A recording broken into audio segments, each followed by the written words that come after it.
I'm Alan Walker, Chat Talent. I'm playing Professor Alan today, so I'm going to give you a very quick, short history of recruitment and talk about how we've got to where we are today. I'm then going to talk about some of the cool stuff that we can do today that for many people, although it's possible now, is still the future. There's very few organisations that are doing all of this stuff. I'm then going to hand over to Stan, and Stan's going to talk about a more specific area of that around predictive analytics. So I'm going to whip through this history, given our slight delay in kicking off. So, where did recruitment start? So back in 55 BC, a guy called Julius Caesar, you might have heard of him, possibly, fairly influential figure at the time, kind of leading the Roman Empire that had about a third of the world covered off. He set up the first employee referral program. He rewarded all of his soldiers with a third of their salary for every soldier that they brought into the Roman Empire. Pretty impressive in terms of monetary gain there, I think, and certainly beats most employee referral programs today in terms of the value. We're now going to fast forward quite a long way, still on the theme of war, and the British Empire back in 1859, they realised they had a massive shortage of soldiers. People weren't joining the army. They were trying to move away from forcing people to join the army. So they set up a volunteer program. This is when the first recruitment targets started to come in. So every county in the British in Britain at the time was given specific targets that they had to meet. They had to put forward a certain amount of volunteers for the army. Fast forward again, and for me, this is when the recruitment industry was truly born. So World War II. We had lots of talent disappearing, off fighting wars, shooting each other, doing silly things that soldiers do. And suddenly there was a dearth of talent here in Britain doing the jobs that needed to be done. So this was good in a way because actually it started meaning that we were looking at a different pool of talent for those jobs. So it opened up a whole load of careers for females that previously had been closed off for them. So we started to be open-minded about who could actually do these roles, partly because we had to at the time, but partly because it was the right thing to do as well. And also it meant that people who were hiring had to be ultra creative about A, who they were considering, but B, how they were going to find those people, because there was actually a battle for talent to a certain extent. I don't like the phrase war on talent, and I'm glad it's kind of being pushed out of the way since the 90s, but around this time it was very, very much apparent.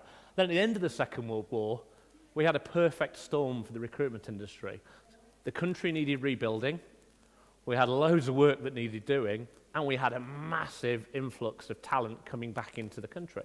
So these little staffing agencies that had been created that were helping organisations fill those roles during the war, suddenly it was boom time for them. Lots of vacancies, lots of talent, and filling them left, right and centre. And that's when the recruitment agency world really kicked off. So jumping forward a wee bit, so the 50s, we saw the birth of the CV. The first time that people really started to use a document that talked about their experience, their skills, their work history, and use that as a way of securing an interview with an employer. I was actually corrected on this last week by somebody who said, actually, the first CV was Da Vinci, 500 years ago. He had a CV that talked about all his work, a portfolio of what he'd done and why he was awesome, or why people wanted to hire him. But there doesn't seem to be much in between there in the 1950s. So I'm talking about this being the birth of the CV in reality. And then also in the 50s, the advertising industry, as many of us knew it, from that point up until kind of the early 2000s was born. So it was newspapers, it was billboards, it was some TV and radio advertising, but an awful lot of print media. And although it was reasonably effective, one thing that people couldn't do was predict the success of it. It was a case of waiting and seeing, are people going to apply for this job? Am I going to be sat at my desk as a recruiter getting loads of CVs coming in, sitting by the post box, opening those letters and hoping that people are applying for the jobs that they were advertising for at the time? For a little, then we start to see some technology, as most of us understand technology. We saw the fax machine in the 80s. Every single company had a fax machine somewhere in their building. And people were very excited by this way that you could instantaneously send documentation to each other. I imagine a lot of you, anybody under 30 probably doesn't have a fax machine in their office. If they do, it's gathering dust somewhere, not doing a damn sight. When I first started working in the early 90s, it was our go-to piece of tech to get CVs to people or any other documentation. In theory, it was great. In reality, you still had to ring somebody and tell them to stand by the fax machine. You had to hope it was switched on. You had to hope they weren't sending a fax at the same time you wanted to send yours. You had to hope the franking machine wasn't taking up the fax line. There was a whole load of things as to why it didn't work. So it was okay, but it wasn't amazing. Then computers came in. And I mean computers on people's desks, in people's homes, in libraries, in businesses, in places that are readily accessible. But it was still pre-internet, really. Computers were great. People could write a CV, they could edit the CV, they could save that CV, they could print it off on their shiny printer. But still, they were getting those CVs to people more often than not via post or via hand. So that, again, that ability to predict or that ability to do things instantaneously was limited.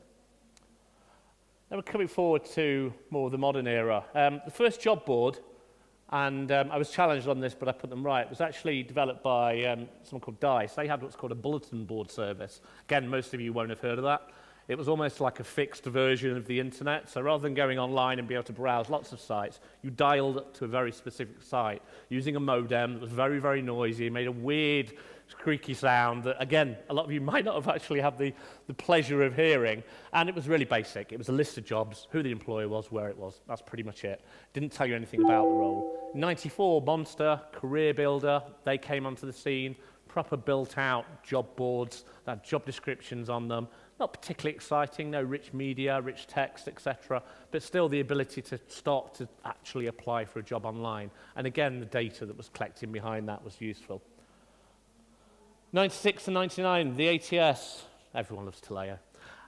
So back in 96, a Canadian job board was created. They did really well. Lots of the Fortune 500 companies in the US started to sniff around that online advertising space and to get a feel for, what can we do? How can we get into that? How do we attract candidates online?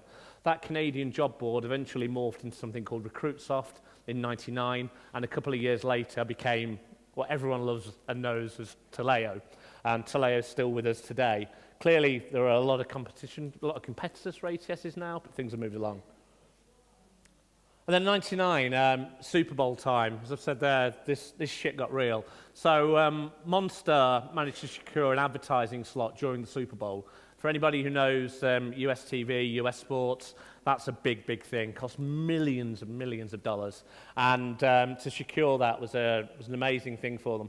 Literally overnight, people started to get that job board space, and people were moving away from advertising in the newspaper, classified ads, etc., to advertising online through Monster and other job boards. They were also moving away from looking in the newspaper for jobs and applying online through job boards like Monster.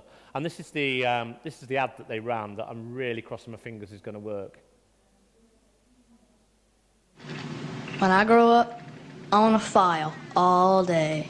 I want to claw my way up to middle management. Be replaced on a whim. I want to have a brown nose. I want to be a yes man. Yes woman. Yes, sir. Coming, sir. Anything for a raise, sir. When I grow up, I want to be underappreciated. be paid less for doing the same job.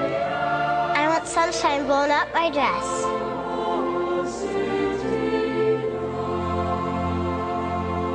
So you could see why that might have had an impact at the time for people who didn't know or heard of, or hadn't even seen a job board in their life. That half the US pretty much watched the Super Bowl. At the time, that was probably 130 million people. The influx of potential customers and candidates that Monster and other job boards were around, that were around at the time was huge. So 2000, 2002, all that glamorous stuff that had happened from the Super Bowl ad, suddenly the dot-com bubble burst. Lots of the big players, they merged together, some of them disappeared. There was a whole piece of consolidation around the online HR tech industry across the piece. What came out of it are many of the organizations we know today. 2003, LinkedIn was launched. So LinkedIn is 15 years old, pretty much this week. Some people might have seen the posts on LinkedIn around that. For me, that was exciting because it really started to change how we thought about recruiting. It democratized the whole access to candidates. maybe not so much in 2003, but move forward 5 or 6 years, 2008, 2009 onwards, the ability for recruiters to access candidates that previously were hidden in recruitment agencies' databases or on job boards, etc., suddenly became infinitely more possible. In 2004, 2005, aggregators Indeed and Simply Hired were launched. Both of those have evolved considerably since then. But let's step forward to a little bit about where we are today. You know, we've got all this amazing technology that we can use, that is accessible to us. ATSs have evolved considerably. You know, I think people have always, to a certain extent, seen them as a system of record rather than a system of engagement. But actually, they've acknowledged that to a certain extent. Smart recruiters were on earlier. They were talking about their marketplace. Many of the ATSs are using open APIs to allow people to clip in other tools to really enhance their ability to attract, engage, and foster talent. We've got big, huge, enormous data. The amount of information that we've got available at our fingertips is incredible. We can find that information so quickly, so easily, so readily. Whether we then know what to do with it or not, it's debatable sometimes, but actually it's there. And if you're smart and you know how to understand and interpret that data, you can do some pretty cool stuff with it. Candidate relationship management tools and marketing automation. We can sit and stuff can be happening while we're in bed, while we're sleeping. We can be marketing out to candidates. We can put together campaigns. We can engage with people. We can keep that recruitment story going even when we're not sat at a desk ringing people or emailing people or constantly updating a career site. We've got games-based and gamified assessments. So we're moving away now from that traditional sit down and grill somebody in an interview to being much more sophisticated in terms of how we actually assess an individual and trying where possible to make it fun. Because generally when people are in an environment they enjoy, they get way more out of it. Machine learning and AI. If any tech vendor today isn't mentioning machine learning and AI, I'd be really surprised. Whether all of them have actually truly got AI running through them or not, debatable, but machine learning is definitely a thing. This technology is getting smarter. The more people use it, the more people put into it, the more they're getting out of it. Virtual, augmented, and mixed reality. So that ability to bring your employer brand to life.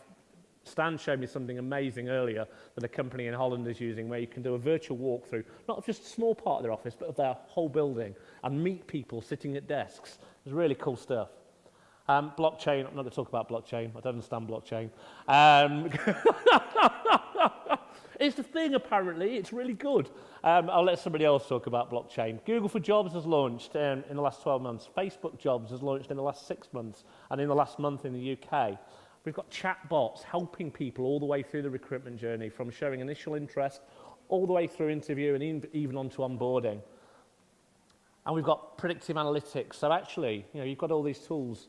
Are you going to be able to hire? Are you going to be attracting the right people? Are the right people going to be applying?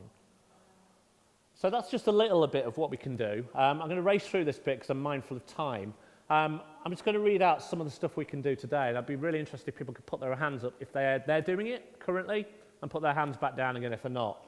So we can crowdsource data at scale from hiring managers to kind of forecast our recruitment needs. So rather than being reactive, we can predict what's going to come down the line. Okay, so just a couple of you. We can use publicly available data to research the market and see if the people we want to hire exist. Good. So most of you there. We can use AI-powered tools to identify potential candidates. So actually go out there and find out more about them. We can engage with candidates through personalized content and targeted marketing rather than just going with a one-size-fits-all for people. We can use chatbots to personalize support to people through the recruitment funnel. Who's chatbotting? Nobody. Ian Hamilton will be pleased. Go and talk to Ian Hamilton. You can use smart matching tech powered by machine learning to shortlist candidates. So you can have machine learning / AI powered sourcing tech that can actually look at a candidate and tell you how good a match they are. We can use accurate gamified assessment technology to improve decisions. Anybody using gamified assessments at the moment? Doing a lot, Simon. We can start onboarding successful hires from the very moment they start to join your company or agree to join your company rather than waiting for them to walk through the door. Perfect. Excellent. But we've got all that tech, great. Lots of you are doing bits of it. A few of you, like Simon, have put their hand up pretty much every time. But there's a hell of a lot of stuff that we can do. But actually, is it always the right stuff? We've embraced technology, which is right, because it can empower us, it can enable us, it can help us do some amazing things. But if we're not using that technology in the right way, what's the point of it? If it doesn't appeal to candidates, if candidates don't fall in love with your organisation, if you're not talking to them in the right place at the right time about the right thing, technology doesn't matter. You've got to make sure you're on message. Do you know what type of experience to deliver to candidates, to engage them, and to attract the right applications? It doesn't matter whether you get 300 or 5 applications. If you've got 5 of the right, it's way better than getting 300 of the wrong. And are you able to predict the success of your hiring campaigns? Marketing analysts now for general marketing, corporate marketing rather than recruitment marketing, are able to say with a reasonable degree of accuracy how effective their marketing is going to be based on the budget, the channel they're going to use, the message they're delivering, and when and where they're delivering that message. In recruitment, are we really able to do that? Are we sure that when we put out that campaign, we're going to attract the candidates we want to, and can we plan for that? And that's enough from me. So I've talked about what's possible and where we're going. Stan's going to do a little bit more about that last point. I'd like to tell you a bit more about how you can now use these technologies, but also the principles of predictive recruitment. To make it a bit more tangible, I'm going to use a metaphor that I like to call the art of romance.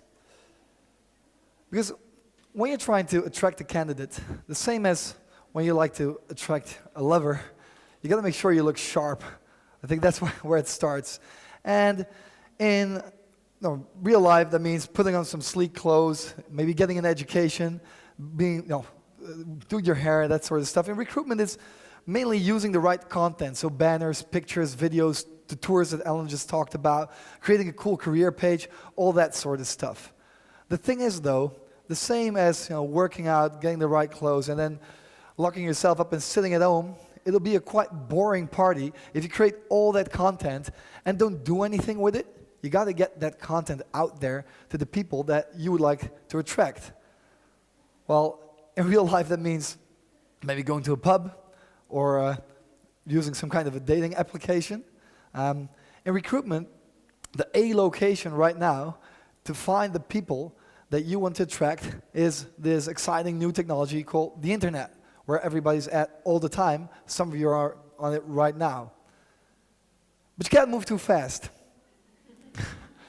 If you walk into a pub and you see the first person you like, you walk up to this person and try to ask that person for a date or kiss, well, who of you thinks that that will go well?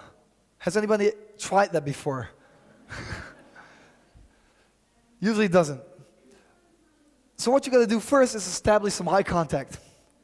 If you are a big and well-known brand, obviously when you walk into the pub, the eyes will be on you. The question then is, are those the eyes of the people that you want to be looking at you? If you're not a big brand, or you want to establish some eye contact with some specific, really niche people, you're a soda company, huge brand, but you want to attract IT people, for example, well, you got to do a little dance or something. You got to put in some extra effort. You got to walk up to the dance floor and give it your best shot.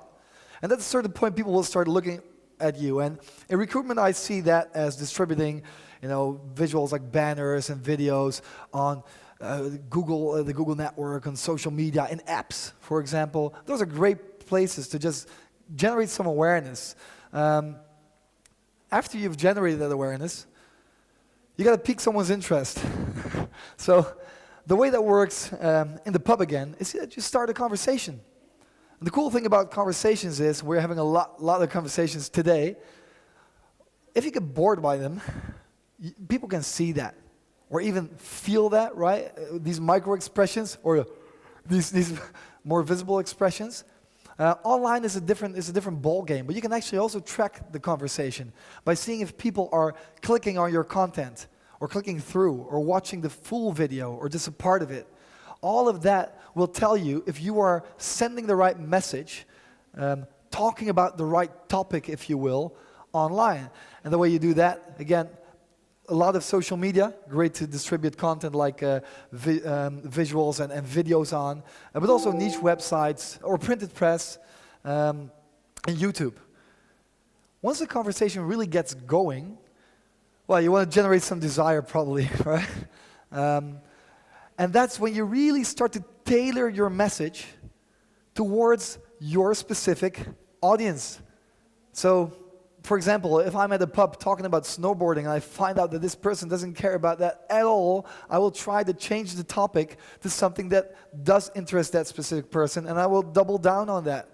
Same goes for your online presence, for your brands, for your EVPs, in the plural, because you need multiple of them. You can't have one generic EVP. That's great for piquing interest, but then when people start wanting to learn more about you, you'll have to generate desire by telling career stories, day in the lives, doing office tours in VR, like Ellen said. Those are great ways to get people really interested in your company.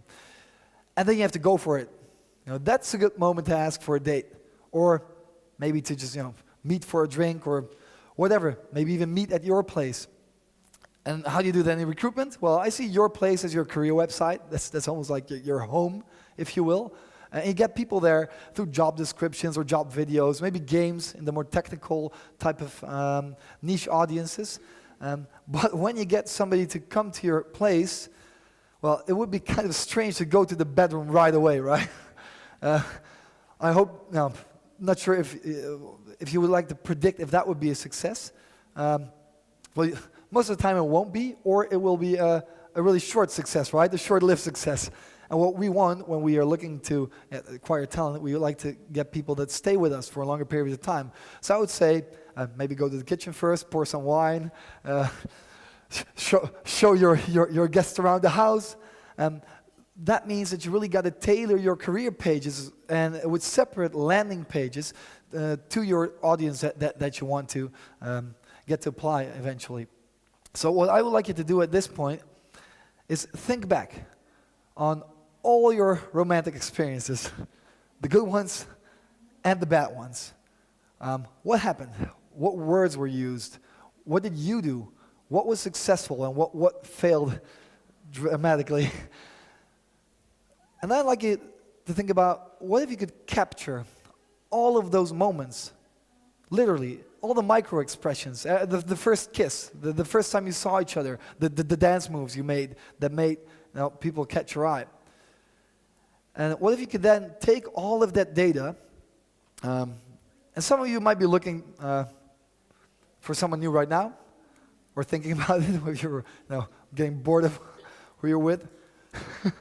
What if you could use all of that data from all these previous experiences to help you predict where to go, where to look, how much to invest, what kind of dance moves to make, what conversation to start, which topics to choose, to avoid the risk of doing all of that without being successful, and to go straight to where you want to be? And what if there was a technology that could help you with that? Well, there actually is. In recruitment, we have UTM codes, we have Google Analytics, we have all of that stuff. And approximately 3 or 4 years ago, these really exciting new technologies like machine learning, cognitive networks, predictive analytics, these came into play. And we are actually using them right now to predict what type of channels you need to choose to target the right audience and get that audience to apply at your companies. And basically allowing you to take the gut feeling out of your recruitment process, rely on data, save time and money, lower risk, and find better people that are better suited for your specific EVPs. And I would love to do nothing more than invite you to booth number 4 and show you more about that and see if we could start supporting you in your romantic endeavors as well. Thank you.